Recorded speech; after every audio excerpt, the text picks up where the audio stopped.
प्रियंका गांधी जी कहती हैं कि छोड़ो पुरानी बातें, हम पुरानी बातें नहीं करेंगे, हम पुराने लोगों के बारे में नहीं बोलेंगे। तो मैं ये जानना चाहती हूँ कि आपकी जो माता जी हैं वो तो आपकी अध्यक्ष है और इस वक्त की वो अध्यक्ष है। भाषण अच्छा देते हैं, सिर्फ एक कमजोरी है, तथ्यों के मामले में कमजोर पड़ जाते हैं। इसमें भी एक कला होती है कि तथ्यों को किस तरह से जनता के सामने रखा जाए। मैं तो नई नहीं हूं, जनता की प्रतिनिधि हूं, कलाकार तो नहीं हूं। इसीलिए मैं भी सदन के सामने कुछ तथ्य रखना चाहती हूं, लेकिन सिर्फ तथ्य के रूप में रखना चाहती हूं। वंदे मातरम की जो सालगिरह पे आपने एक बड़ा कार्यक्रम आयोजित किया था, उसमें प्रधानमंत्री जी ने भाषण दिया। उसमें उन्होंने कहा कि 1896 में पहली बार गुरुदेव रविंद्रनाथ टैगोर ने ये गीत एक अधिवेशन में गाया।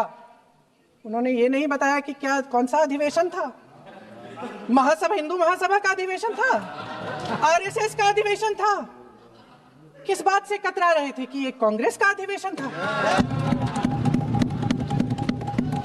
और उदाहरण दूं कि मैं अपना भाषण जारी रखूं, दे रही हूं। 1937 में नेताजी सुभाष चंद्र बोस कांग्रेस का अधिवेशन कलकत्ता में होने जा रहा था, उसका आयोजन कर रहे थे। तो जो मोदी जी ने पत्र सुनाया सदन में 20 अक्टूबर का और कहा कि जवाहरलाल नेहरू जी ने नेताजी को ये चिट्ठी लिखी और ये कहा कि इस पर चर्चा होनी चाहिए, उससे पहले 3 दिन पहले नेताजी सुभाष चंद्र बोस ने पंडित जवाहरलाल नेहरू को एक चिट्ठी लिखी थी, जिसका जिक्र आपके प्रधानमंत्री ने नहीं किया। और इस चिट्ठी में सुन लीजिएगा,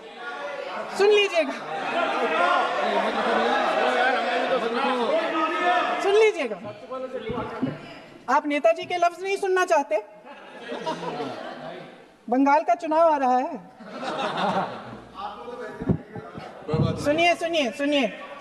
सुनिए। हाँ, कोई बात नहीं, हम तो देश के लिए हैं, आप चुनाव के लिए हैं, हम देश के लिए हैं। हम जितने भी चुनाव हारे, हम यहाँ बैठे रहेंगे और आपसे लड़ते रहेंगे और आपकी विचारधारा से लड़ते रहेंगे, अपने इस देश के लिए, अपनी इस मिट्टी के लिए लड़ते रहेंगे। आप हमें रोक नहीं सकते। सुन लीजिए सुभाष चंद्र बोस जी ने क्या कहा, सुन लीजिए। My dear Jawahar, reference Vande Mataram, we shall have a talk in Calcutta and also discuss the question in the working committee if you bring it up there. I have written to Dr. Tagore to discuss this matter with you when you visit Santiniketan. Please do not forget to have a talk with him when you visit Santiniketan. ये 17 अक्टूबर को लिखी जाती है। 10 अक्टूबर को नेहरू जी इसका जवाब देते हैं और और 20 अक्टूबर को, हाँ ठीक है, 20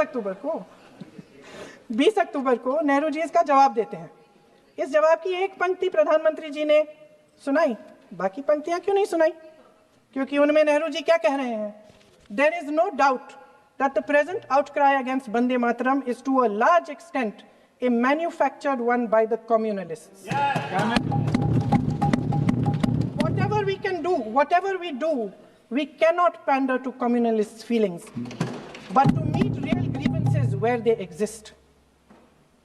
I have decided now to reach Calcutta on the 25th morning. This will give me time to see Dr. Tagore as well as other friends. समझ रहे हैं आप? प्रधान चुप है तो समझ ही गए होंगे। फिर क्या होता है? फिर नेहरू जी कलकत्ता जाते हैं और गुरुदेव जी से मिलते हैं। इसके बाद 28 अक्टूबर 1937 में कांग्रेस की कार्य समिति ने अपने प्रस्ताव में वंदे मातरम को राष्ट्रगीत घोषित किया। उन्हीं दो अंतरों को कार्य समिति की बैठक में महात्मा गांधी जी, नेताजी सुभाष चंद्र बोस, पंडित नेहरू, आचार्य नरेंद्र देव जी, सरदार पटेल जी, गुरुदेव रविंद्रनाथ टैगोर जी सब मौजूद थे। इस प्रस्ताव के ये सभी महापुरुष इस प्रस्ताव से सहमत थे।